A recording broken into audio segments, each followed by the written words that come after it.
Hey everybody, welcome back to my channel. In this video, we are going to be talking about field notes, and specifically we're going to be talking about what they are and what they are intended to do.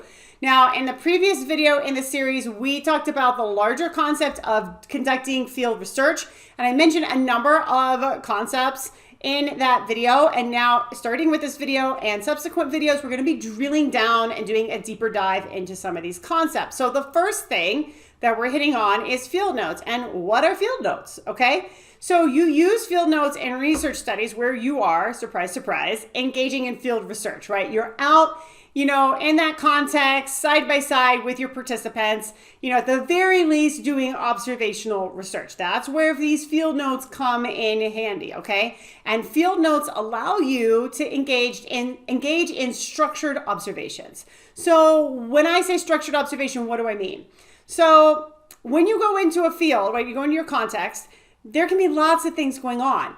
And it can seem very overwhelming. Everything can seem interesting. Everything can seem relevant, but it's not, all right? You've got your research question. And then based on that question is going to tell you what you need to look at, all right? So for example, I do a lot of my research in, in classrooms, in schools, in middle schools. And when you go in a classroom, there's, a good 25 kids plus a teacher. How do you know what to pay attention to? You can't closely pay attention to 25 kids and a teacher. It's not going to happen. Your research is going to be a mess. Mine would be scattered and all over the place.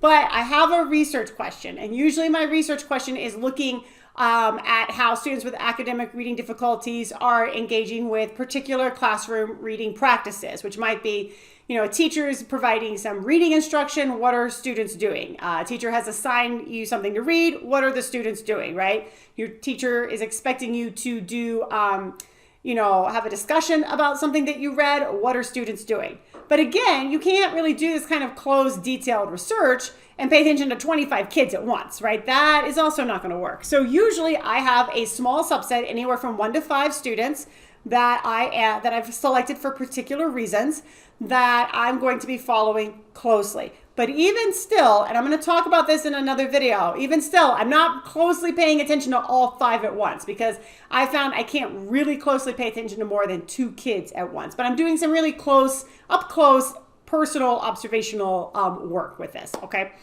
So I know, right, with my structured observation, with my research question, that I need to be taking notes about the students and probably the teacher when some kind of classroom reading practice is occurring, all right? So I know that, like, if, for example, I'm in a science class, and I'm not a science teacher, so I never have been, so please forgive me here.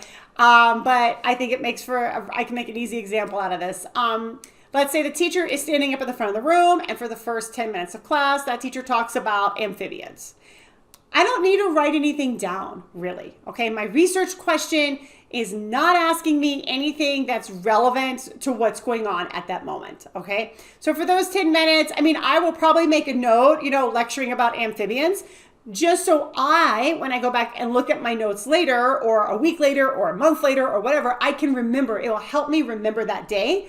So I can say, okay, for 10 minutes, the teacher did, a lecture on amphibians. And then let's say next they watched a 15-minute movie. All right. So I might write that down, but that's kind of all I'm doing.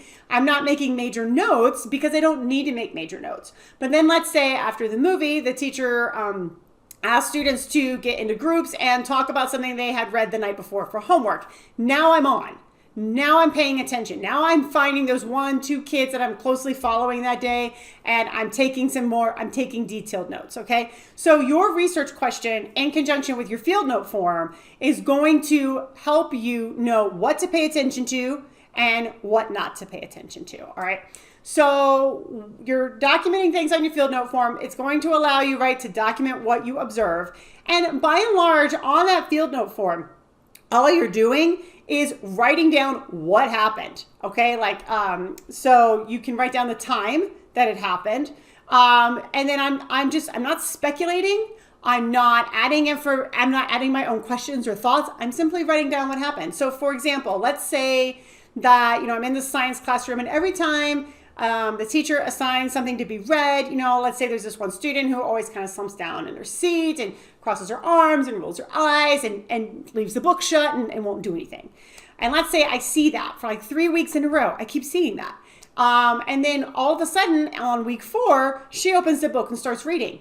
Why? Why did that happen? I don't know why that happened, okay? So in my field note form for over this month-long period, I've been documenting that this student, right, hasn't been reading until we hit this day, okay? Now, for the field notes, I'm not saying here's what I think happened. I'm not saying here's why I think she read today. I'm simply noting that it happened. Nothing more, nothing less. Now, the beauty of a field note form is you can make a space where you can write questions, you can theorize, and seeing a change in somebody's behavior, especially if it's pretty drastic, right? I might highlight that, bold it, mark it in some way, because I'm going to want to explore that, but I'm going to want to talk to the student. I'm going to want to find out what caused that change today. So when I'm writing down questions, or if I am theorizing what I think happened, because those are not observations, right? That's my own speculation, my own ideas. Even if they're somewhat grounded in data and partially grounded in theory, still, I don't know why it happened, right? Why that change happened. So you can make a column in your field note form for that. Usually I just write it on the bottom of the page. I just write down my questions, and I bold them or something like that, just so I know to pay attention to them and go back and sift through them and sort them out at a later date. So you write your field notes on the field note form, and your field note form can be designed by you however you want, really, right? There's no right way to do this. You just have to think about the context and what you're trying to accomplish. So for me, my field note form is pretty basic. I leave a column where I can put the time. And again, the time, it may or may not be important, but if nothing else, it provides context so that when I'm reviewing my notes, I can see when things happened. I can see how long they happened. If I'm looking at something like a month later, it refreshes my memory. It helps bring me back to that day, bring me back to that moment in time. So I like to write down the time, right? So I will do things where I note, we'll go back to the giving a lecture on amphibians. Let's say that happened at 1 o'clock from 1 to 1:10. And I write that on the field note form. 1 o'clock, lecturing on amphibians. 1:10, lecture is stopped. Students are now watching a video, right? And let's say that video ends at 1:25. I write that down, right? And now we're switching to this activity. And, I write more notes as it pertains to my research question, like I said before, and I write fewer notes, right, when it doesn't, okay?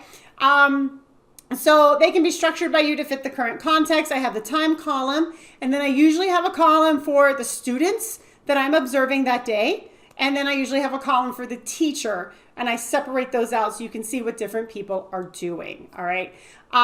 Again, you can set this up any way that you want. It's going to come down to the context and your research question.